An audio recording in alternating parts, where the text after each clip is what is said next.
Oke, baik. Bismillahirrahmanirrahim. Assalamualaikum warahmatullahi wabarakatuh.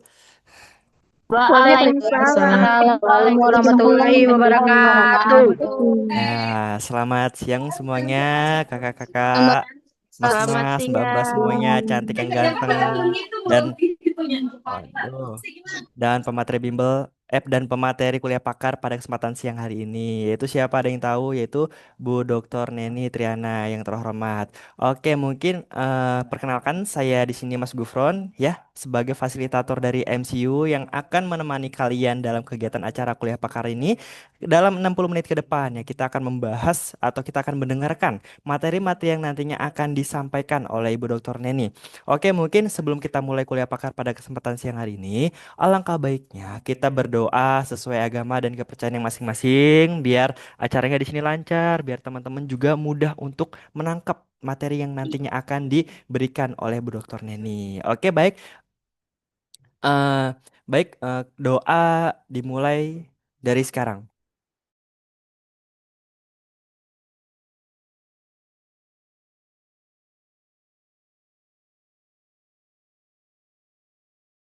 Berdoa takkan pernah selesai. Disiapkan minumnya, ya minumnya, alat tulisnya, ya dicatat yang penting-penting biar nanti mudah dalam mengingat apa yang sedang habis dijelaskan. Oke, kalau gitu langsung aja ya kepada Ibu Dr. Neni, Zoom dan tempat disilakan dengan segala hormat. Silakan Ibu. Bismillahirrahmanirrahim. Assalamualaikum warahmatullahi wabarakatuh. Waalaikumsalam. Waalaikumsalam warahmatullahi Waalaikumsalam wabarakatuh. warahmatullahi wabarakatuh. Apakah suara saya sudah terdengar jelas? Terdengar. Sudah Ibu, Siap, sudah Ibu. terima kasih Ibu. Baik, sebelumnya katanya kalau tidak kenal tidak sayang ya. Perkenalkan saya Bu Neni dari Stikes Kardusada Kediri. Ada enggak ini yang dari Kediri? Enggak ada ya? Ada nggak Oh, yang tadi kayak ada deh di absen dari Kediri. Ada nggak yang dari Kediri? Nih ada deh. sewilayah Ya, nih. Ada ya? Ada Bu. Oh, iya. J, terima kasih. Eh, Tentunya sebelum Bu Neni menyampaikan terkait dengan tema interprofessional education, institusi pendidikan dan rumah sakit.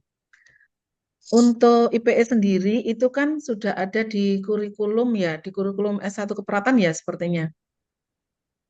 Ya, jadi kenapa ini Bu Neni sampaikan yang terkait dengan interprofessional education, ini untuk apa ya, semacam semacam memberikan suatu nilai atau memberikan suatu keyakinan bahwa saat kita itu bekerja di rumah sakit, itu kalau bekerja bersama-sama itu lebih ringan daripada kita itu bekerja sendirian gitu loh. Ibaratkan kalau kita itu punya satu kesatuan atau ibaratkan suatu sapu itu ya, sapu lidi itu kan dalam bentuk satu kesatuan ya, tidak bisa sapu lidi hanya satu itu bisa dipakai untuk nyapu, untuk membersihkan lantai itu kan tentunya tidak bisa ya.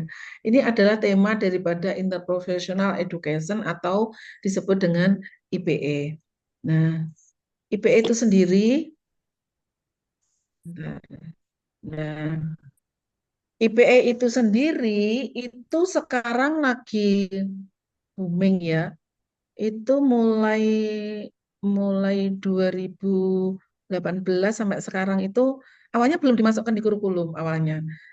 Bu Neni kuliah saat itu mengambil penelitian tentang IPE ya. Dan pada saat itu juga dapat hibah dari Kemenristekdikbud ya terkait dengan IPE. Nah, ternyata saat Bu Neni penelitian itu hmm, di institusi, kebetulan di institusi Bu Neni sendiri itu ada keperawatan, ada kebidanan, kemudian ada gizi. Nah, dari situ akhirnya Bu Neni tercetuslah punya ide, oh, ayo dipraktekkan dulu di institusi gitu. Makanya di situ di judul itu eh, tertuliskan aplikasinya itu adalah di institusi dan rumah sakit. Nah, interpersonal education itu merupakan inovasi yang sedang dieksplor dieksplorasi ya dalam dunia pendidikan profesi kesehatan karena manfaatnya luar biasa. Nanti Bu Nini cerita nih ya. Kalau di institusi itu dalam bentuk IPE, tetapi nanti kalau sudah dibawa ke rumah sakit itu dalam bentuk IPC, interprofesional kolaboratif ya, seperti itu. Nah, interprofessional education yaitu suatu proses di mana sekelompok mahasiswa atau profesi kesehatan yang memiliki perbedaan latar belakang profesi melakukan pembelajaran bersama dalam periode tertentu. Berinteraksi sebagai tujuan yang utama, serta untuk berkolaborasi dalam upaya promotif pencegahan suatu promosi terkait dengan promosi kesehatan, mengajak kepada semua untuk hidup sehat, misalnya seperti itu. Kemudian preventif untuk pencegahan supaya tidak jatuh ke sakit. Kuratif itu adalah pengobatan dan rehabilitatif itu setelah pasien itu pemulihan dari sakitnya. Dan jenis pelayanan kesehatan yang lainnya itu bisa diatasi bersama. Tetapi ini hanya sebagai contoh tadi Bu Neni mencontohkan, kebetulan di institusi Bu Neni ada keperawatan, gizi sama kebidanan. Nah, seperti itu. Tetapi nanti kalau bentuk kolaborasinya itu dengan farmasi, ya it's okay aja. Boleh dengan farmasi, tetapi catatannya harus lebih dari minimal 2 profesi atau lebih. Itu ya. Jadi catatannya 2 profesi atau lebih berkolaborasi seperti itu. Ya. Nah, tujuan IPE itu sendiri apa? Menurut WHO 2010 itu merupakan strategi yang dapat mengubah cara berinteraksi petugas kesehatan dengan profesi lain dalam memberikan perawatan. Nah, bagus sekali ini tujuannya interprofessional education ini ya. IPE sendiri yaitu yang pertama tujuannya meningkatkan pemahaman interdisipliner dan meningkatkan kerjasama. Membina kerjasama yang kompeten, kemudian membuat penggunaan sumber daya yang efektif dan efisien. Yang keempat, meningkatkan kualitas perawatan pasien yang komprehensif. Jadi kenyataannya hasil penelitian Bu Nini kemarin setelah Bu Nini praktekkan di institusi, itu betul-betul 3 profesi itu betul-betul paham apa tugasnya masing-masing profesi-profesi itu ya sebelum Bu Neni aplikasikan saat itu di rumah sakit ya seperti itu. Jadi Bu Neni membuat suatu proyek IPE itu dilakukan di institusi sendiri, kemudian dari 3 kelompok itu Bu Neni bawa praktek untuk aplikasi di rumah sakit ya. Jadi kemarin itu dari kelompok kebidanan itu kemarin ada 10, kemudian keperawatan 10, kemudian gizi 10. Nah, kemudian buat Bu Nini saat itu membuat kelompok kasus yang berbeda di setiap kelompok itu ya. Tetapi di kelompok itu dicampur ya, dicampur artinya di mix dalam satu kelompok itu ada keperawatan, kebidanan dan gizi gitu ya. Kemudian kita membuat suatu kasus untuk diselesaikan kasus tersebut. Kemudian Bu Nini bawa kelompok tersebut untuk diaplikasikan di rumah sakit. Ternyata rumah sakit welcome sekali, it's okay ya, it's okay sekali karena hasil penelitiannya itu bisa mengurangi hari rawat inap pasien ya, karena saat itu masalah pasien bisa teratasi langsung oleh 3 profesi saat di rumah sakit seperti itu. Itu tujuan IPE. Kemudian untuk kompetensi IPE menurut American Association of College Nursing 2011 yang pertama yaitu kompetensinya etik dan nilai. Kemudian peduli, saling hormat. Kemudian peran dan tanggung jawab, mampu berkoordinasi, memberikan perawatan yang aman, tepat, kemudian waktu yang efisien, efektif dan adil, kemudian terbangunnya komunikasi interprofesional, kemudian ada kerjasama tim, ya itu sangat luar biasa. Kemudian untuk kompetensi etik atau nilai, yang pertama itu ada peduli, kemudian saling menghormati antar profesi tersebut, kemudian mempunyai kesamaan ide, menyadari hubungan dalam kolaborasi, memberikan keputusan bersama, memberikan kebijakan bersama, saling menghormati, saling percaya, menghormati nilai-nilai peran masing-masing dari profesi tersebut. Jadi betul-betul saat kita pelaksanaan aplikasi IPE itu betul-betul masing-masing profesi itu berperan sesuai dengan peran profesinya sendiri-sendiri gitu, tetapi berkolaborasi dalam penyelesaian masalah pasien.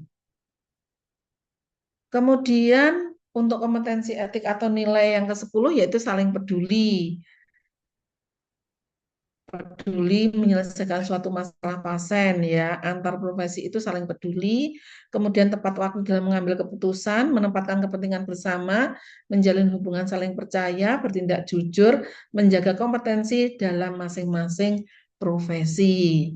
Ya, tidak saling tumpang tindih. Kalau tidak ada interprofessional education, terutama yang di rumah sakit profesional kolaboratif, di situ akan tumpang tindih tidak sesuai dengan perannya. Misal, seharusnya eh, yang memberikan nutrisi itu bagian dietitian atau bagian gizi, tetapi di rumah sakit biasanya ada nggak di rumah sakit Bapak Ibu semua itu yang melakukan yang memberikan nutrisi siapa? Perawat. Yang injeksi siapa? Perawat.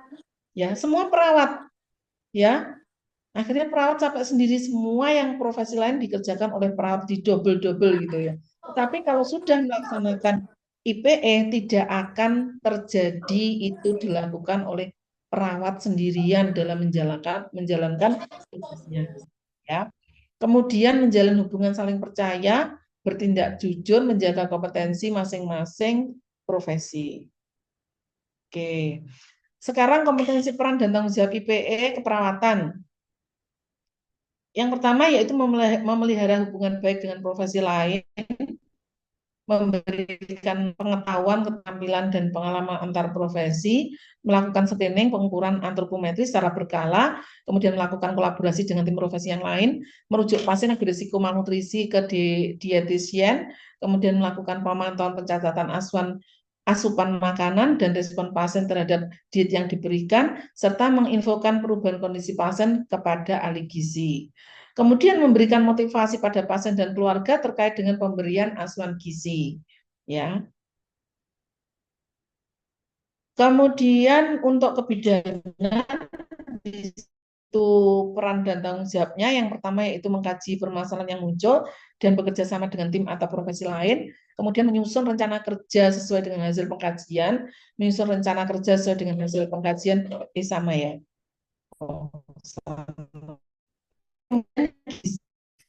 Sebagai mitra kerja dengan profesi lain, menyebarkan ilmu keterampilan baru kepada profesi lain, kemudian berpartisipasi dengan tim profesi lain dalam asuhan gizi, mengkaji hasil screening gizi dari perawat dan dokter, kemudian melakukan pengkajian lanjut pada malnutrisi.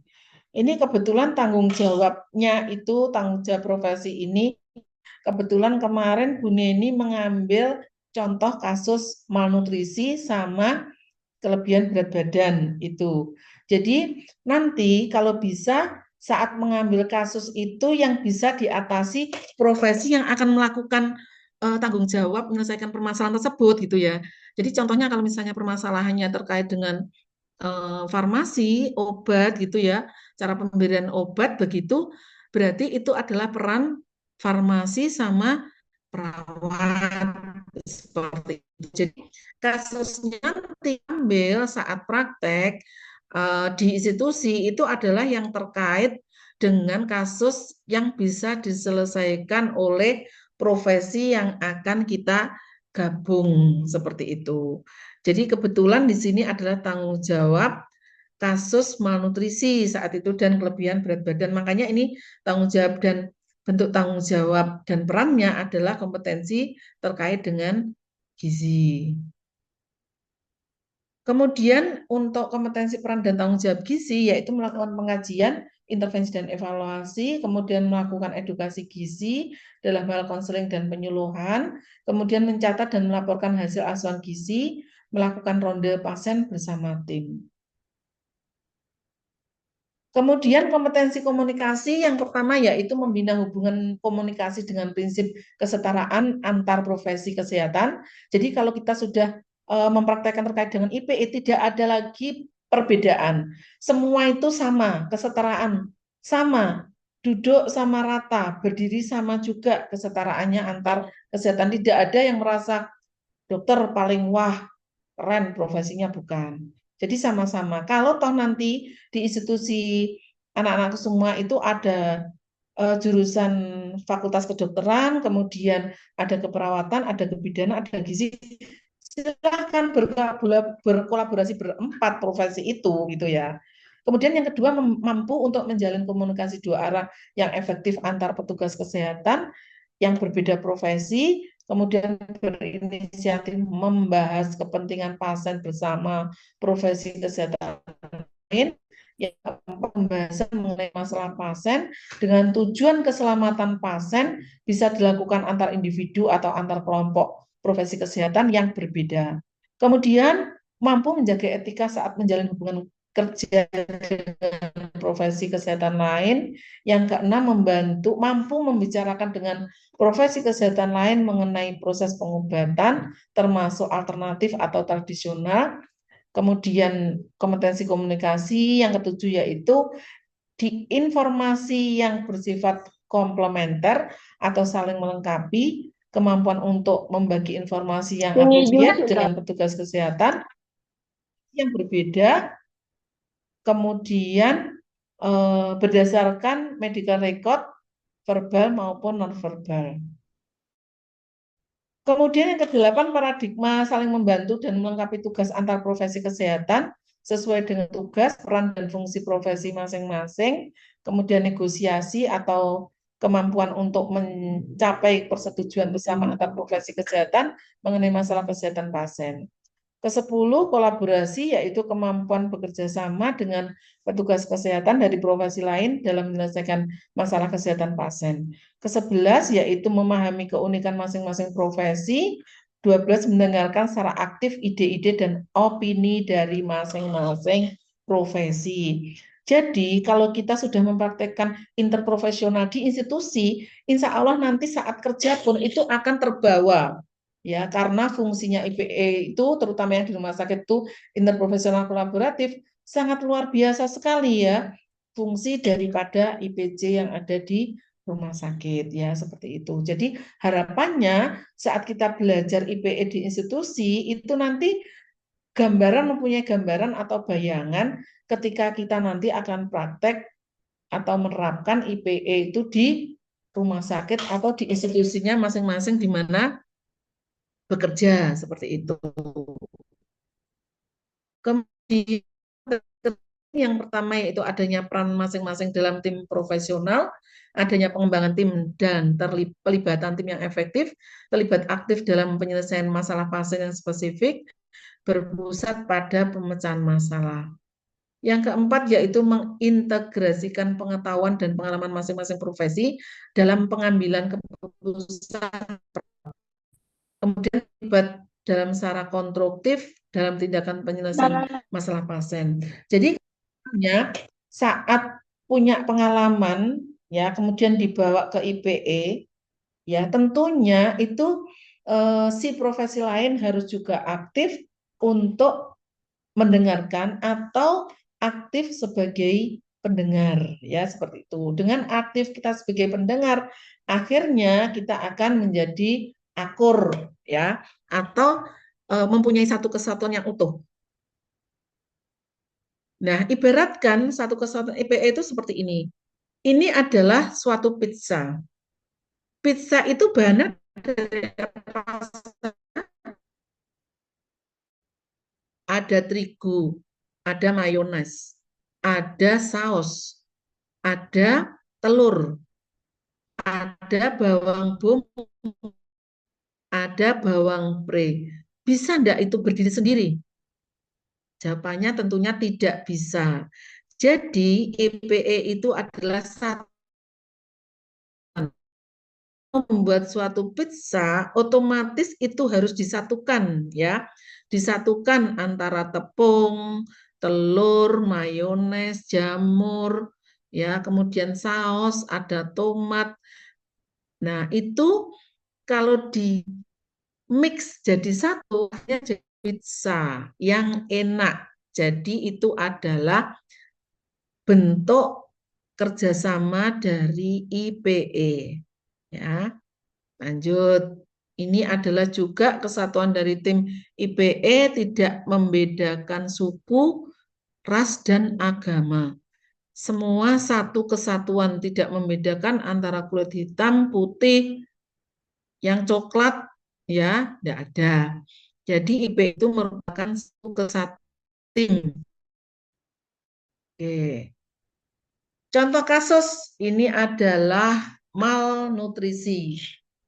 Gizi salah atau malnutrisi meliputi gizi buruk dan gizi lebih. Menurut FKUI 2014 halaman 87. Meliputi gizi buruk. Keadaan yang ditandai nilai Z-score kurang dari -3 SD. Menurut WHO, Child Growth Standard dengan atau tanpa adanya edema. Bila disertai edema sedang atau berat, nilai Z-score bisa lebih dari -3 SD. Itu namanya gizi buruk. Kemudian secara klinis, gizi buruk terbagi menjadi kwashiorkor, marasmus, marasmik, dan kwashiorkor.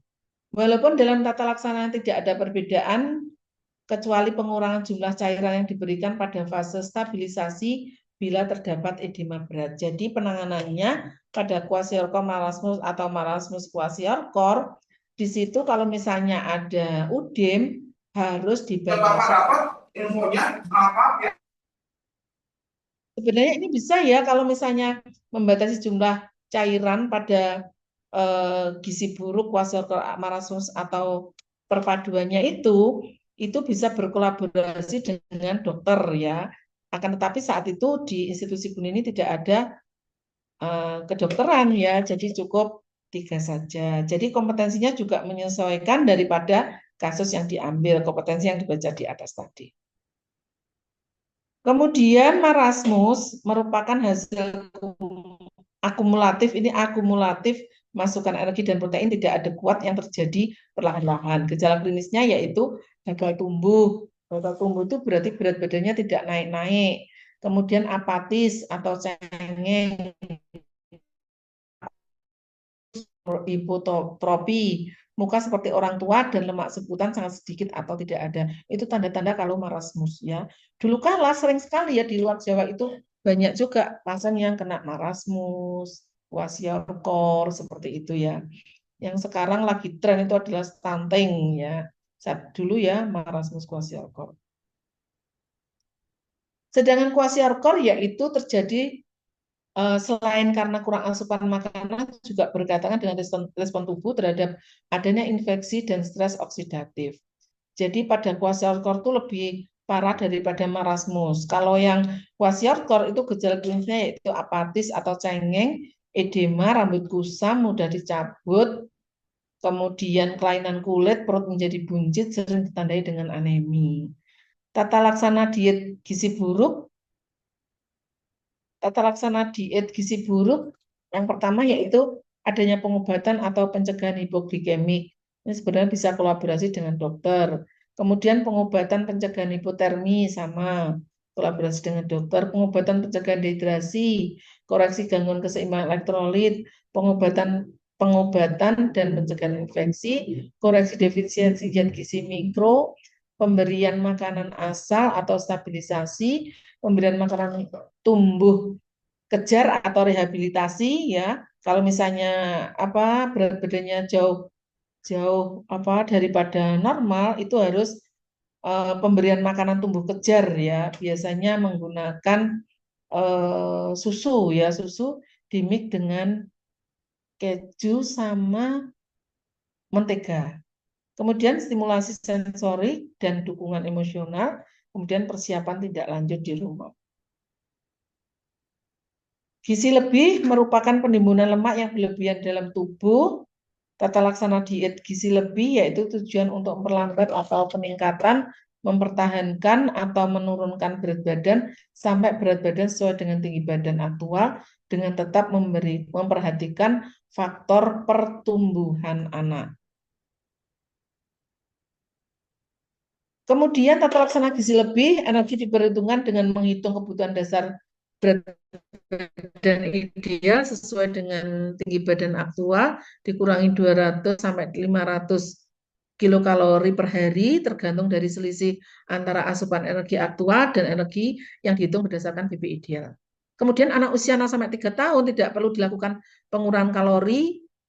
Pada bayi atau anak cukup dengan memperhatikan berat badan atau mengurangi pertambahan berat badan yang berlebihan karena bayi atau anak masih mengalami pertumbuhan linier dengan cara mengembalikan ke pola makan yang benar dan sesuai dengan usianya. Kemudian untuk tata laksana gizi lebih, anak usia 4-6 tahun, energi diberikan sesuai dengan perhitungan kebutuhan dan dikembalikan ke pola makan yang benar dan sesuai usianya. Kemudian dalam keadaan terpaksa, misal ada gangguan pernafasan, susah bergerak, dapat dilakukan pengurangan kalori dengan pengawasan yang ketat dan kalori dikurangi secara bertahap sebesar 200-300 kilokalori dari asupan makanan sehari-hari sampai mencapai kebutuhan yang diperhitungkan sesuai dengan berat badan ideal. Ya itu.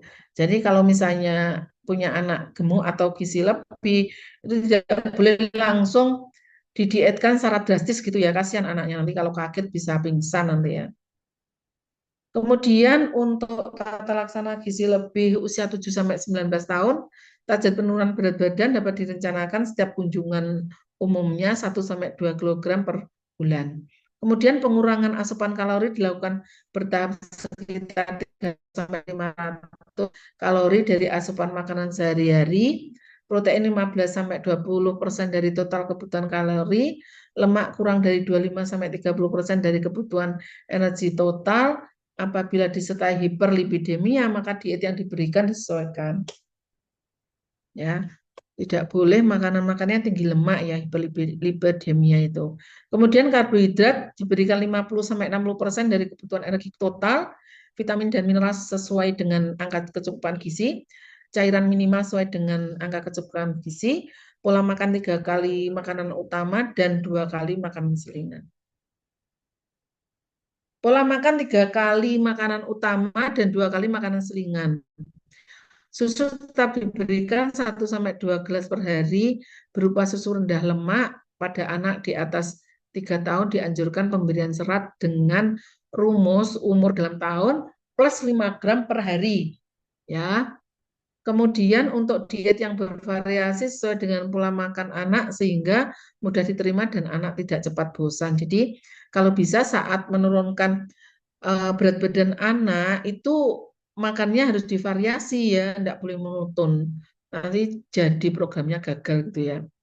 Kemudian untuk penentuan status gizi bisa menggunakan indeks massa tubuh atau IMT, paling banyak dianjurkan untuk memperkirakan lemak tubuh. Jadi IMT itu digunakan pada anak yang lebih dari 72 bulan. Kemudian bisa juga menggunakan Z-score. Tentunya sudah diajari semua ya, anak-anakku semua ya. Institusi sudah diajari ya bagaimana cara menghitung Z-score ya. Nanti WA Bu Neni kalau misalnya belum diajari Z-score cara penghitungannya Bu gitu ya. Nanti Bu Neni ajari, saya kirim WA seperti itu ya. Bagaimana cara mengukur Z-score. Ini adalah link buku IPE Bu Neni, nanti eh, bisa beli via link ya. Ini untuk buku IPE-nya Bu Neni. Kemudian ini ada literatur yang diambil dari buku dan jurnal. Kemudian ini ada sedikit pantun motivasi ya untuk semua peserta yang ada di Zoom. Pergi ke pasar membeli paku. Cakep. Paku di Palu membuat tiang. Cakep. Cukup. Jika ilmu pengetahuan tak ragu, keluarga sehat, masyarakat pun tenang. Cakep. Lalu ya. Oke. Mantap. Terima kasih belajar bareng bersama Ibu. Monggo Oke. kalau misalnya ada yang ditanyakan, Baik, silahkan. ya. Baik, terima Ya. kasih Bu Neni atas pemaparan materi yang sudah diberikan kepada kita semua ya. Oke, sangat menarik sekali. Gimana nih tadi teman-teman, rekan-rekan semuanya bisa dipahami ya terkait materi yang tadi sudah dijelaskan dengan juga dengan Oh, disertai referensinya tadi bisa juga Kak ada Giva. referensinya silahkan tadi langsung dari Bu Neni nih sebagai penulisnya ya Bu ya. Nah, Ya. oke, mungkin kita akan buka sesi diskusi atau pertanyaan khususnya buat teman-teman yang mungkin masih baru kuliah ya atau masih maba. Di sini ada semester 1, semester 2, 3. Semester 1 hadir. Oh, Ah, ada. ada yang Semester 1 masih uh, gimana nih setelah beberapa bulan untuk kuliah ya. Gimana rasanya? Seru, asik, menikmati?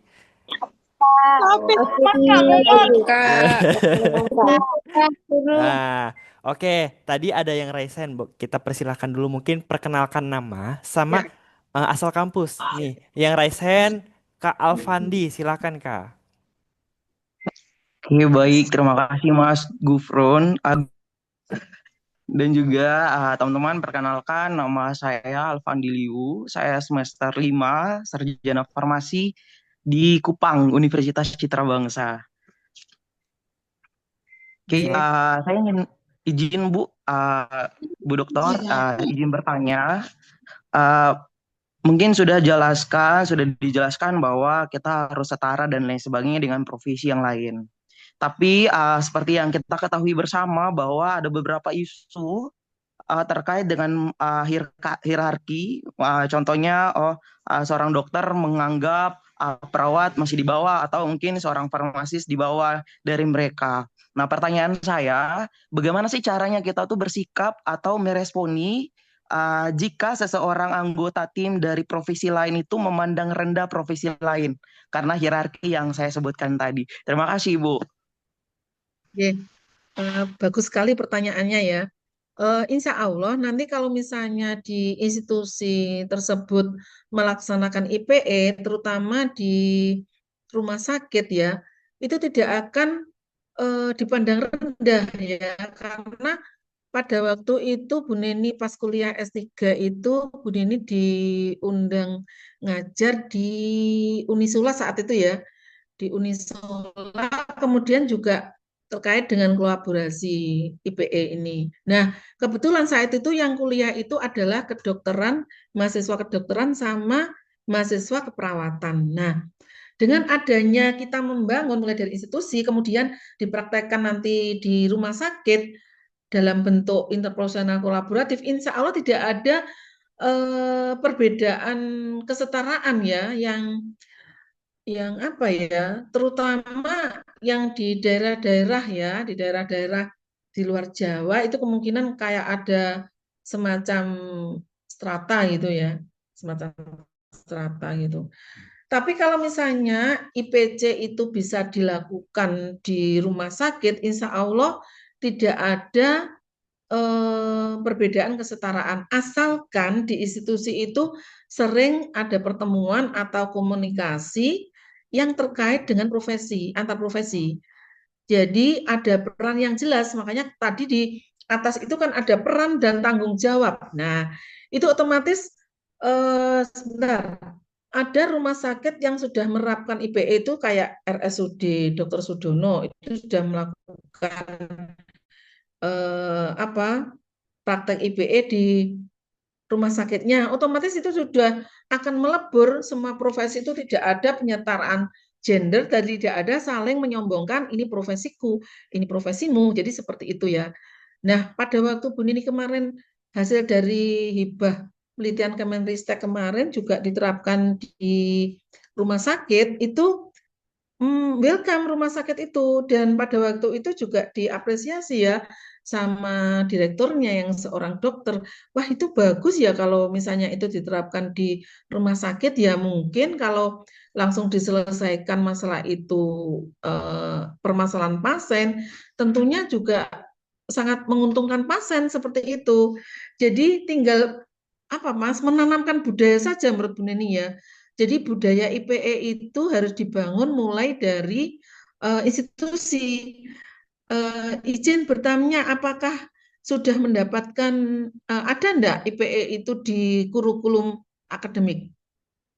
Ada enggak ini Izin jawab Ibu, dari kebetulan kemarin saya baru belajar IPE. Jadi kemarin mungkin sudah dijelaskan, terus saya juga mau tahu saja bagaimana respon Ibu sih, bagaimana kalau itu terjadi, karena memang seperti yang udah Ibu sampaikan bahwa harapannya adalah semua rumah sakit dan juga di kampus-kampus itu bisa adakan mata kuliah yang kurikulum yang sama. Tapi sayangnya ada beberapa kampus yang memang belum diadakan. Jadi bagaimana sih kalau kita kan sudah tahu nih, tapi kalau bagaimana dengan teman-teman yang tidak tahu dan ketika kita dihadapkan seperti permasalahan yang saya sebutkan. Ya, ya, ya, ya betul. Tapi insya Allah kalau di keperawatan sudah masuk di kurikulum itu Mas IPE ya. Jadi harapannya memang ini kan program pemerintah ya kemarin untuk IPE itu diterapkan itu akhirnya dimasukkan di kurikulum. 2018 ketika Bunda kuliah S2 itu belum diterapkan, tapi mulai kalau nggak salah 2019 itu sudah mulai dimasukkan IPE. Jadi insya Allah kalau ada komunikasi itu insya Allah tidak akan ada perbedaan gender. Ya tentunya ini perbedaan kesetaraan maksudnya. Tidak ada perbedaan kesetaraan. Ini dimulai budaya tidak ada penyetaraan apa profesi ini mulai dari institusi dulu. Jadi kalau bisa masnya di institusi ada enggak farmasi, keperawatan, kemudian kebidanan atau profesi lain mungkin kedokteran gitu ada enggak Mas Alfandi Liu? Ada. Nah, itu dibangun dari institusinya dulu. Kayak contohnya tadi ya Bu Neni ngasih clue di materi tadi. Jadi profesi yang ada di institusinya Mas Alfandi itu dibuat suatu praktek, kemudian dalam satu kelompok itu terdiri dari macam-macam profesi, kemudian diberi suatu kasus yang akan diselesaikan bersama profesi yang di kelompok itu. Misalnya di Mas Alfandi ada farmasi, kemudian ada kedokteran, ada keperawatan, yaitu dalam kelompok itu bersatu. Diberikan kasus yang bisa diselesaikan dalam kurun waktu. Kemarin saya kasih waktu 3 hari bisa menyelesaikan 3 profesi itu. Lah sama nanti Mas Alfani juga bisa meraktekkan atau minta ke pembimbingnya, Bu, bagaimana kalau IPE itu diaplikasikan betul di institusi gitu. Harapannya nanti kalau sudah budaya di institusi itu dibangun, akan dibawa ke rumah sakit saat anak-anakku semua bekerja, seperti itu harapannya. Kemarin harapan pemerintah seperti itu. Jadi ini kayaknya sudah masuk di kurikulum ini ya. Tapi belum tahu ya untuk yang lain ada enggak di kurikulumnya ini. Kalau Mas Alfandi kemarin semester berapa Mas dikasih IPE Mas? Mas Alfandi? Barusan di semester 5 ini baru kita dapatkan. Oh di semester 5 ini. Kemungkinan nanti yang keperawatan atau yang lain juga di semester lanjutan ya karena ini butuh syarat untuk melakukan IPE 1. Sudah pernah ada mata kuliah komunikasi efektif atau komunikasi terapeutik. Ya, itu. Jadi ada dibangun dulu komunikasi itu. Jadi biasanya kalau materi komunikasi itu ada di semester 1. Ya, di semester 1. Kira-kira yang di grup ini ada enggak yang di Zoom ini ada enggak yang kurikulumnya komunikasi ada di semester 1? Di Karena semester 3. di semester 3 komunikasi. Oke, ada yang di semester 1? Ada Ibu. Oke, nah Ada Ibu. Ada Ibu. Ada Ibu. harapannya kalau ada kurikulumnya itu komunikasi, yaitu sebagai modal untuk berkomunikasi antar profesi yang ada di institusi. Ya, jadi itu. Jadi nanti minta saat komunikasi itu bisa juga diaplikasikan untuk komunikasi terapeutik antar institusi atau antar prodi itu juga bisa. Ya, bagus sekali itu diterapkan itu ya. Jadi untuk prakteknya komunikasi terapeutik itu juga bisa diterapkan saat praktek di rumah sakit. Kalau bisa institusi itu ada penugasan membuat asuhan keperawatan atau laporan asuhan keperawatan atau kebidanan gitu ya, atau yang gizi atau yang farmasi itu laporan komunikasi pada pasien. Jadi seperti itu. Nanti ditulis laporannya itu. Misal kan ada fase-fasenya, fase persiapan, fase kerja, ya fase terminasi gitu ya. Nah, itu dibuat dalam bentuk laporan seperti itu. Kalau misalnya eh, ada kompetensi yang terkait dengan membuat laporan komunikasi, insya Allah itu akan terbangun pada profesi-profesi yang lain. Jadi pada saat penerapan IPE ini akhirnya itu tahu peran dan tanggung jawab masing-masing profesinya seperti itu. Ya, jadi ini sebagai contoh ya di institusi kami itu untuk semester 2, semester 1 itu ada teori komunikasi terapeutik, kemudian prakteknya, prakteknya antar mahasiswa, kemudian nanti saat di rumah sakit itu ada kompetensi membuat laporan komunikasi terapeutik dengan pasien. Ya, jadi seperti itu. Nah, di situ ada target laporan asuhan keperawatan pada pasien dengan gitu ya, asuhan keperawatan pada pasien dengan tipoid abdominalis. Nah, otomatis saat kita itu komunikasi di awal atau pendekatan pada pasien itu dipakai untuk laporan komunikasi terapeutik. Ya, mulai dari fase persiapan, kemudian kalau sudah mulai dari perkenalan diri, perkenalkan saya perawat Intan misalnya dari institusinya disebut Stikes Karusada misalnya seperti itu. Mohon izin Bapak, saya akan merawat Bapak sesuai dengan kondisi Bapak misalnya seperti itu. Itu adalah awal dari komunikasi dengan pasien saat akan melakukan komunikasi terapeutik ya. Kemudian nanti sesuai dengan tahapannya itu fase kerja ya, kemudian fase kerjanya itu mulai misalnya eh, akan melakukan prasat saat itu misalnya bapaknya panas misalnya seperti itu. Nah, mohon izin Bapak, ini saya cek suhunya, ternyata suhunya 39 derajat Celcius. Bolehkah saya melakukan kompres ke Bapak supaya suhunya turun, misalnya seperti itu. Nah, itu fase kerja, ya.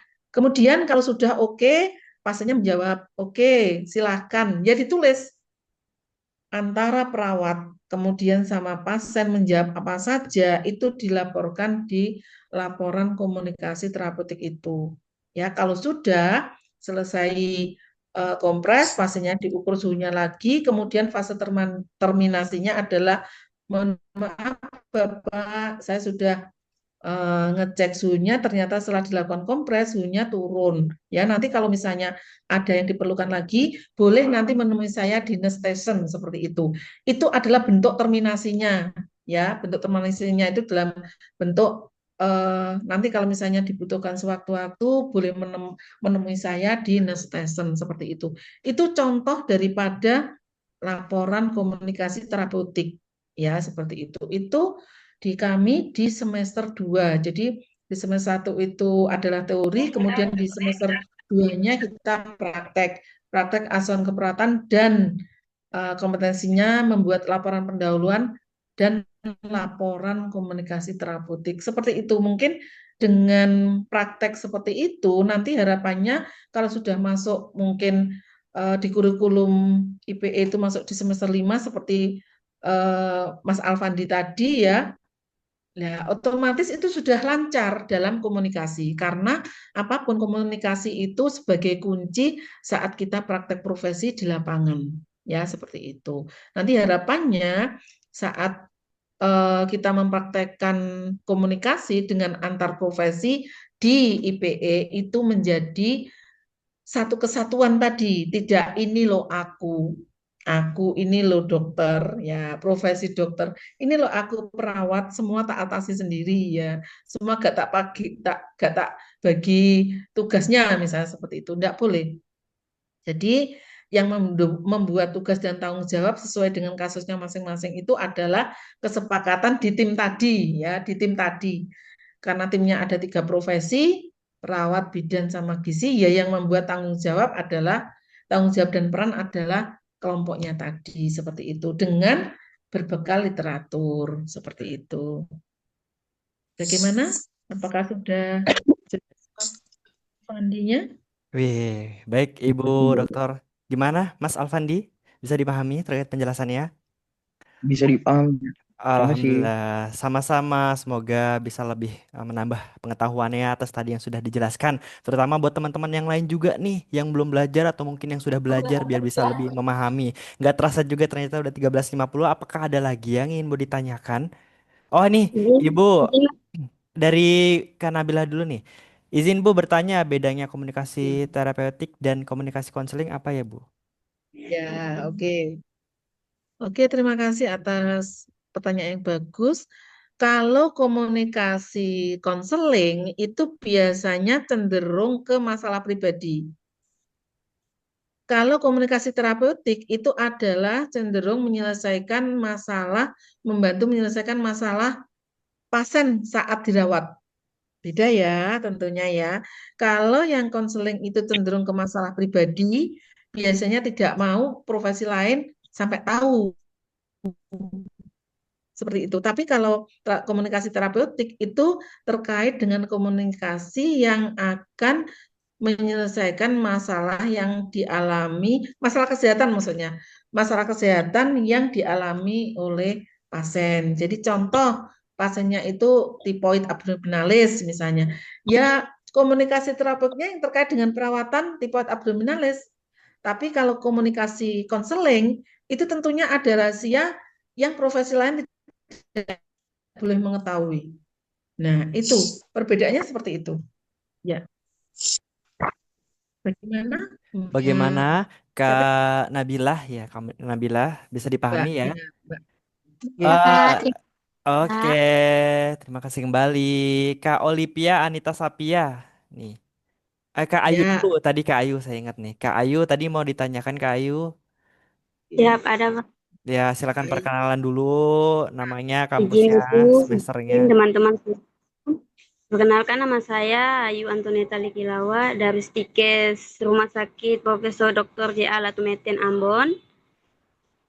Pertanyaan saya, jika saat banyak orang terluka dan butuh pertolongan yang cepat, bagaimana kita bisa memastikan bahwa semua tim bisa bekerja sama dengan baik dan semua pasien bisa mendapatkan perawatan yang aman dan tepat?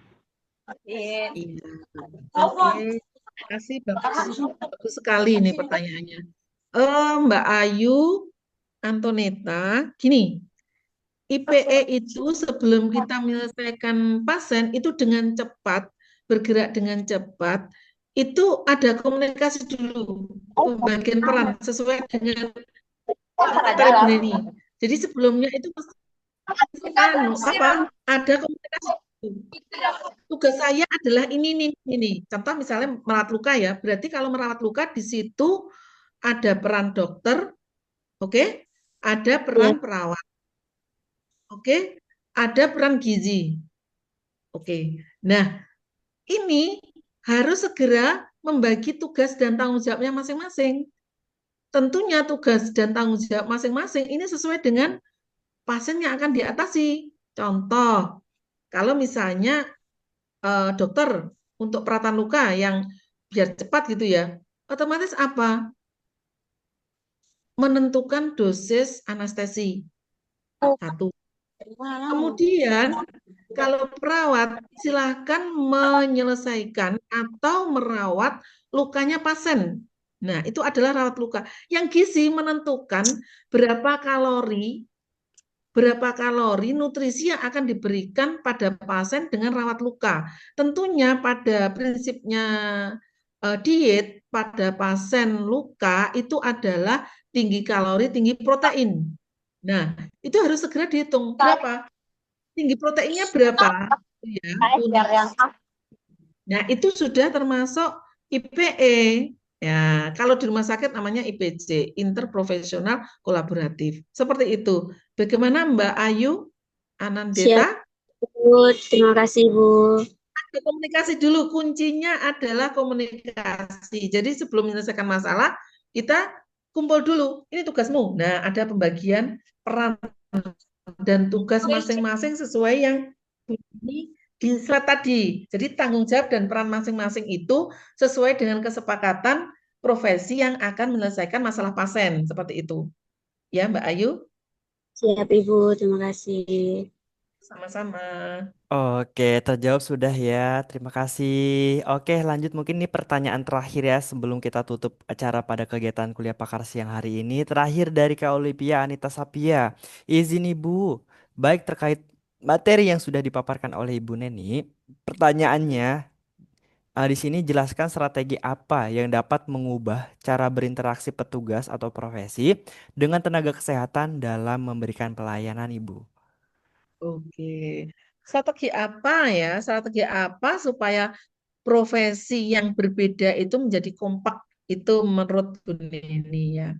Jadi tentunya eh, harus ada gathering ya. Ya, satu. Dengan adanya kegiatan gathering keluarga, bisa gathering kantor, itu bisa membuka wawasan, bisa membuka diri profesi untuk bisa buka dirinya. Misalnya, oke lah ternyata eh, biasanya kita tuh masih berpikir gini, ah sombong banget itu ya. Wah, dokter kok sombong banget, perawat semua diatasi sendiri ya. Nah, akhirnya kalau kita itu gathering ya, kita sering kumpul bersama, makan bersama, itu akhirnya akan masing-masing profesi itu punya kesempatan untuk membuka dirinya, membuktikan bahwa dirinya itu tidak sesuai apa yang dipikirkan oleh profesi lain. Nah, itu belajar untuk membuka diri dengan cara gathering, ya. Kalau sudah gathering, akhirnya itu bisa terbangun satu sama lain, bisa saling curhat-curhatan. Nah, dengan adanya membuka diri, akhirnya, wih Mbak, tak pikir sampean dek ini sombong. Biasanya itu ketemu gak kau nyopo, ternyata besok ada kegiatan seperti ini, kok ternyata tidak ya. Nah, itu kan biasanya kita itu orang tanpa mengenal orangnya dulu. Itu biasanya budaya kita itu masih seperti itu. Misalnya Bu Neni, Bu Neni kok sombong sekali ya. Lewat kita kok enggak menyapa.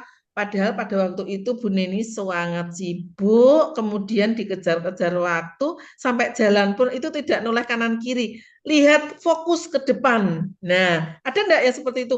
Ada. Setelah disapa, Bu, oh iya, maaf ya, saya buru-buru. Nah, ternyata dia buru-buru seperti itu. Nah, biasanya kita itu hanya menilai secara persepsi dari orangnya tanpa mengenal dulu orangnya. Nah, biasanya hal seperti itu salah salah persepsi juga. Wah, tak kira kemarin Bu Nini sombong ya. Ternyata orangnya enggak, humble sekali ya orangnya, murah senyum, ramah gitu. Nah, biasanya kita itu orang Indonesia itu mesti cenderung menilai dulu seseorang sebelum kenal dengan orangnya. Itu budaya yang harus di apa ya dihilangkan seperti itu. Nah, jadi menurut Bu Neni itu gathering ya, jawabannya adalah kita melakukan kegiatan gathering bersama, baik itu di skala kecil maupun di skala besar. Kalau misalnya kerja di ruangan, ya di skala ruangannya dulu sebelum bersama dengan semua kru yang ada di atau tim yang ada di rumah sakit misalnya seperti itu. Yang di institusi juga sama seperti itu. Kita bangun dulu per prodi, kemudian baru ke stikes gitu ya. Kalau stikes ya universitas berarti kan semuanya, karena biasanya walaupun eh, beda prodi, biasanya juga tidak saling menyapa. Juga ada yang tidak kenal, ya. Cuman lirik-lirik, wah itu kok sombong sekali, ya tidak menyapa. Nah, itu dari segi persepsi kita pada kita belum kenal. Itu biasanya budaya-budaya kita yang harus dihapus ya seperti itu ya. Kalau Bu Neni nanda, Mbak, siapa namamu? Kok baru ya gitu. Bu Neni mesti sapa dulu. Iya Bu, baru. Gitu. Ya besok-besok lagi disapa. Kalau misalnya Bu Neni diam ya, itu. Padahal ya biar mbaknya itu tidak diam, biar apa? Grapyak, maksudnya grapyak itu eh, biar menyapa, maksudnya biar menyapa. Itu kita ajari dulu. Biasanya orang-orang yang sudah lama di institusi itu biasanya menyapa dulu, biar mungkin mereka malu, mungkin mereka tidak berani. Misalnya seperti itu. Mungkin, wah, saya sungkan gitu ya. Saya itu merasa kecil hati. Misalnya kan ada kita tidak tahu ya masing-masing itu punya pikiran seperti apa kita tidak tahu. Jadi dengan adanya gathering atau kegiatan bersama, kok gathering mes yang sederhananya outbound misalnya outbound ruangan ya gitu aja.